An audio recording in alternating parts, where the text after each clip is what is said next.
தந்தை, மகன், தூய ஆவியாரின் பெயராலே ஆமென். முதல் வாசகம். யாக்கோபிலிருந்து விண்மீன் ஒன்று உதிக்கும்.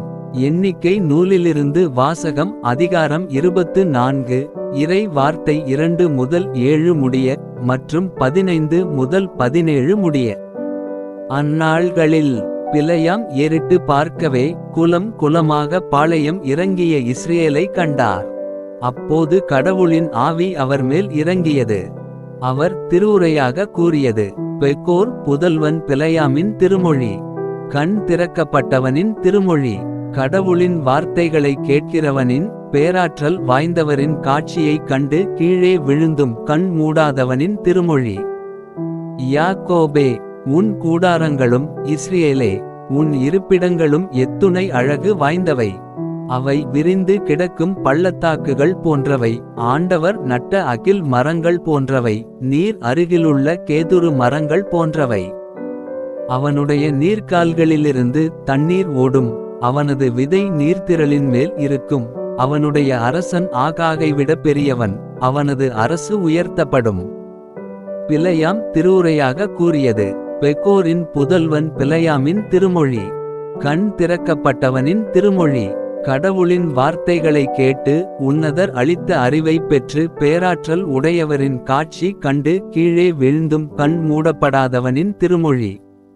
நான் அவரை காண்பேன், ஆனால் இப்போதன்று. நான் அவரை பார்ப்பேன், ஆனால் அண்மையிலன்று. யாக்கோபிலிருந்து விண்மீன் ஒன்று உதிக்கும்.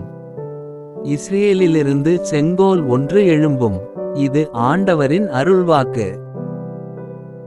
பதிலுரை பாடல். பல்லவி. ஆண்டவரே, உம் வழிகளை எனக்கு கற்பித்தருளும். ஆண்டவரே, உம் பாதைகளை நான் அறியச் செய்தருளும். உம் வழிகளை எனக்கு கற்பித்தருளும். உமது உண்மை நெறியில் என்னை நடத்தி எனக்கு கற்பித்தருளும். ஏனெனில் நீரே என் மீட்பராம் கடவுள். பல்லவி. ஆண்டவரே, உம் வழிகளை எனக்கு கற்பித்தருளும்.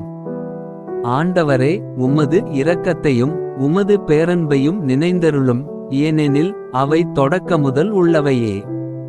உமது பேரன்பிற்கேற்ப என்னை நினைத்தருளும். ஏனெனில் ஆண்டவரே, நீரே நல்லவர். பல்லவி. ஆண்டவரே, உம் வழிகளை எனக்கு கற்பித்தருளும். ஆண்டவர் நல்லவர், நேர்மையுள்ளவர். ஆகையால் அவர் பாவிகளுக்கு நல்வழியை கற்பிக்கின்றார். எளியோரை நேரிய வழியில் அவர் நடத்துகின்றார். எளியோர்க்கு தமது வழியை கற்பிக்கின்றார். பல்லவி. ஆண்டவரே, உம் வழிகளை எனக்கு கற்பித்தருளும். நற்செய்திக்கு முன் வாழ்த்தொலி. அல்லேலூயா, அல்லேலூயா. ஆண்டவரே, உமது பேரன்பை எங்களுக்கு காட்டியருளும். உமது மீட்பையும் எங்களுக்கு தந்தருளும். அல்லேலூயா. நற்செய்தி வாசகம். யோவானின் திருமுழுக்கு எங்கிருந்து வந்தது? மத்தேயு எழுதிய தூய நற்செய்தியிலிருந்து வாசகம். அதிகாரம் 21. இறை வார்த்தை 23 முதல் 27 முடிய. அக்காலத்தில் இயேசு கோவிலுக்குள் சென்று கற்பித்து கொண்டிருக்கும் போது தலைமை குருக்களும் மக்களின் மூப்பர்களும் அவரை அணுகி, எந்த அதிகாரத்தால் நீர் இவற்றைச் செய்கிறீர்? இந்த அதிகாரத்தை உமக்கு கொடுத்தவர் யார்? என்று கேட்டார்கள். இயேசு அவர்களுக்கு மறுமொழியாக, நானும் உங்களிடம் ஒரு கேள்வி கேட்கிறேன்.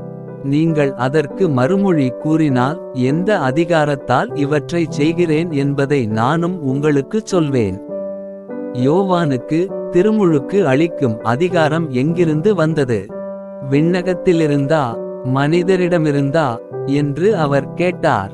அவர்கள், விண்ணகத்திலிருந்து வந்தது என்போமானால் பின் ஏன் நீங்கள் அவரை நம்பவில்லை? எனக் கேட்பார். மனிதரிடமிருந்து என்போமானால் மக்கள் கூட்டத்தினருக்கு அஞ்ச வேண்டியிருக்கிறது. ஏனெனில் அனைவரும் யோவானை இறைவாக்கினராக கருதுகின்றனர் என்று தங்களிடையே பேசிக்கொண்டார்கள். எனவே அவர்கள் இயேசுவிடம், எங்களுக்கு தெரியாது என்று பதிலுரைத்தார்கள். அவரும் அவர்களிடம், எந்த அதிகாரத்தால் இவற்றைச் செய்கிறேன் என்று நானும் உங்களுக்கு கூறமாட்டேன் என்றார். ஆண்டவரின் அருள்வாக்கு. உங்களுடைய பிரார்த்தனைகளையும் வேண்டுதல்களையும் நாளைய திருப்பலியில் ஒப்பு கொடுக்க விரும்புவோர் கீழ்காணும் மேல் ஐடிக்கு உங்கள் வேண்டுதல்களை அனுப்பவும். அல்லது வீடியோவின் கீழ் கமெண்ட் செய்யவும். பிதா சுதன் பரிசுத்த ஆவியின் பெயராலே ஆமென்.